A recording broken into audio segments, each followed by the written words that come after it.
This is the continuing story of Peyton Place.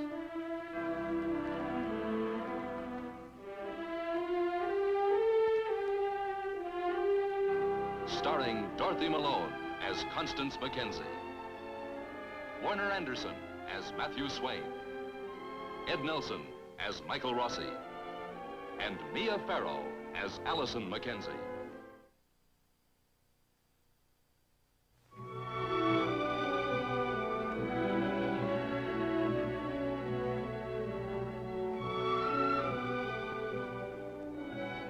As the working day ends for Calvin Hanley, he furiously confronts the man who married his daughter and served a prison term for murdering her. I'm closed. Closed to what? You get out of here. We're going to talk. Get out. You better close that door if you don't want us to be overheard.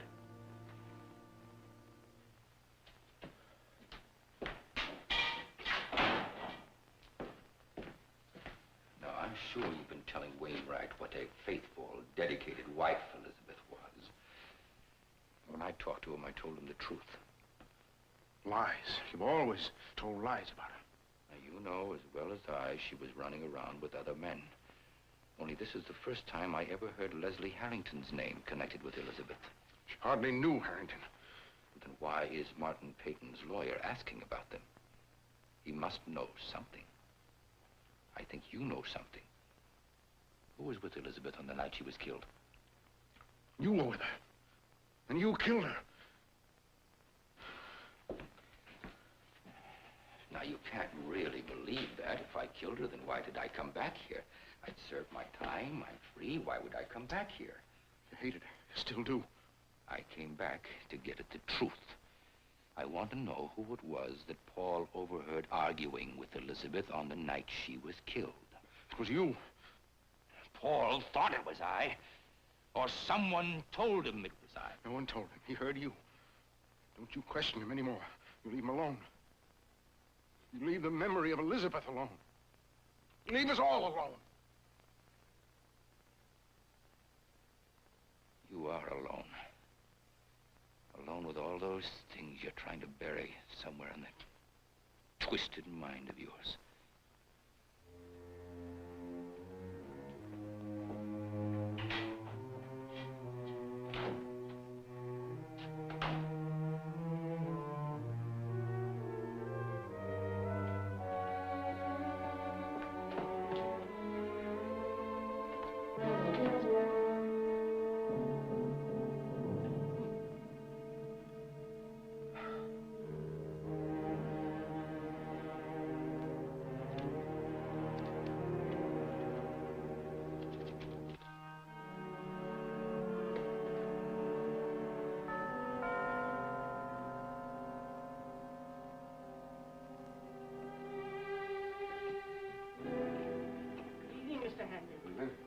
Good evening, Mr. Hanley. Let Christine take your coat. Well, that won't be necessary. Won't you come in? Can I fix you a drink? I'm not a drinking man. On the phone, you said the matter was urgent. Lawyer came to see me this evening, Mr. Harrington. Said he represented your father-in-law, Martin Peyton. Well, what did he want? Asked a lot of questions. Questions about my daughter, Elizabeth, and you. Me? Why is he asking questions?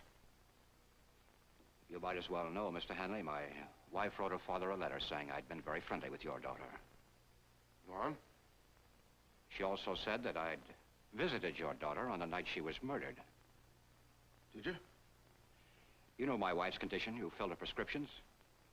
So surely you can realize how unstable and confused she was. Did you see my daughter that night? Of course not. You know that. I know a great deal more than you think I do. You better make sure my daughter's name never comes up in court. Well, I appreciate your concern, Mr. Hanley. You better make sure. Absolutely sure. I think you're threatening me. I certainly am, Mr. Harrington. Unless you do something to stop this. I promise you, my daughter's reputation won't be the only one dragged through the mud of Peyton Place. Just a minute, Mr. Hanley.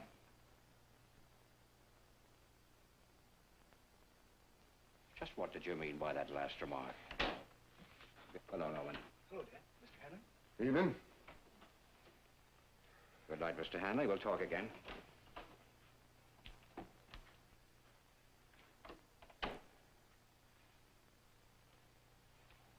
Oh, Norman. How was the basketball game? All right. Who won? Peyton High. Well, I'm very glad to hear that. They've had a bad year, haven't they? We're in second place. Oh, well, I haven't had much time to keep up on sports. What was Mr. Hadley doing here? Just dropped by. With a prescription? Of course not. It was a business matter. He's never been here before.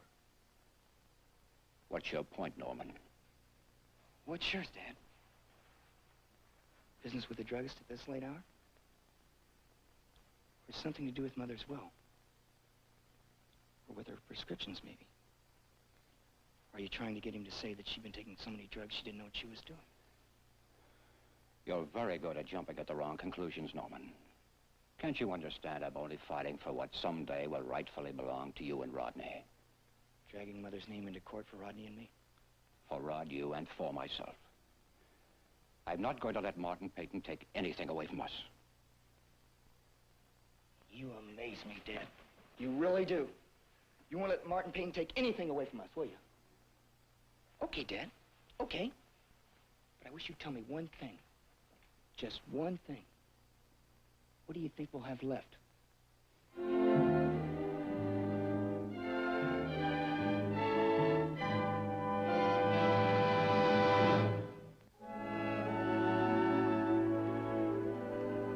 Eat your breakfast with a smile and you feel better in a while. And when you're well as well can be, you go home. Doodle-dee. Happy doodle doodle dee, sing and sing so happily. Happy doodle doodle dee, sing and sing this song with me. Oh, come on, Lucy, please sing this song with me. Happy doodle doodle dee, sing and sing so happily. Happy doodle doodle dee, we are jolly as can be. Well, that's just about the best musical performance I heard since I came to Peyton Place. Good morning, Dr. Rossi. Good morning, nurse. We were just trying to get Marcibel to eat her breakfast. Well, your therapy seems to be working extremely well. I suppose they'll be replacing all the doctors and nurses here with hand puppets, huh? Well, Lucy, let's take a look at you. Well, guess what? What? Clear as a bell. You get an A on all your tests. Does that mean I get to go home? Well, maybe. After lunch.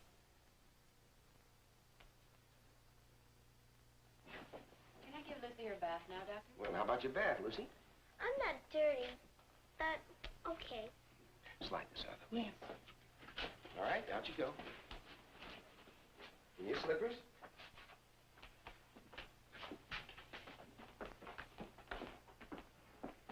And don't forget your ears. Will you be here when I get back? I'll wait for you. You're very good with her. Oh, I like her. And I guess I like the feeling of being useful to someone. It'd been nice having a child. Well, you'll have a family of your own someday. I hope so. Betty, did you ever think about becoming a nurse's aide? No, I hadn't. I always thought it required some kind of special training. Well, it does, but we train all our nurses' aide here on the job. Sort of an earn while you learn? Well, I'm afraid you don't earn very much. Why don't you talk to our nursing director, Miss Choate? She's quite a martinet, but she's a whale of a teacher. Well, can I think about it, Doctor? I wish you would. It isn't a glamorous life. The work's hard, there's long hours, and there's often tragedy involved.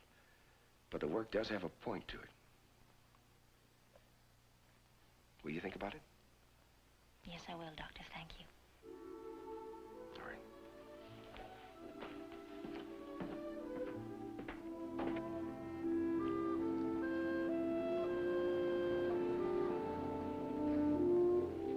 Hello, Paul. Good morning. Good morning. You waiting for me? Yes, I am. I'd like to pay that bill.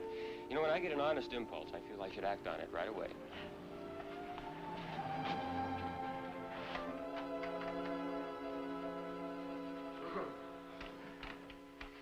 I'm in no particular hurry if you have some morning ritual to attend to. Well, I do have to turn up the heat. And I'll be right with you, Paul. You know, Mrs. Mackenzie, I never had a chance to tell you this, but I find Allison a very bright girl and with a very definite point of view. Thank you, Paul. She must have gotten it from you. Oh, I wouldn't say that. Your balance is $45.25. Allison seems quite excited about the drama club weekend in New York. Yes, she does. I understand you lived there for a while. I did. What section? Washington Square. Well, then you must know the village. Yes, I do. Coffee houses, cafes, art exhibits. I'll bet you enjoyed every minute of it. The coffee houses were after my time. Oh. Well, I always enjoyed the village. The atmosphere, I suppose. Freedom, expression. Just about the opposite from Peyton Place, don't you think so? I'm afraid I don't know what you mean. Well, in a town like this, everyone seems to know what everyone else is doing. And the pitiful thing about it is that everyone seems to care about knowing. While in New York, one could hardly care less about his neighbors. I imagine you've been back there many times. No.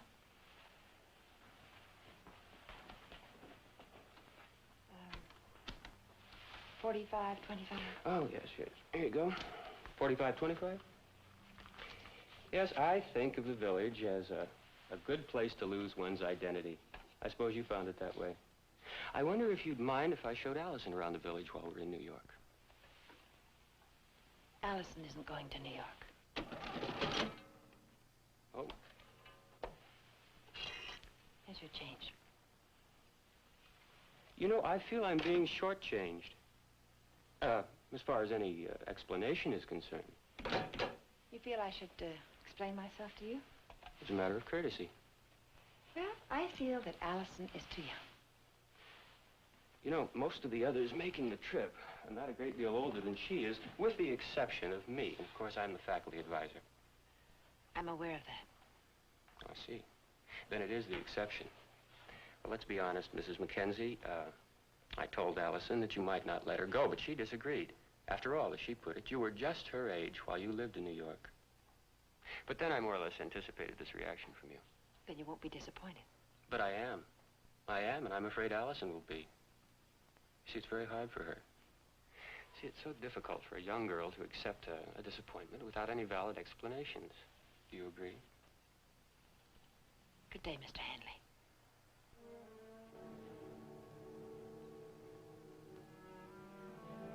Good day, Mrs. Mackenzie.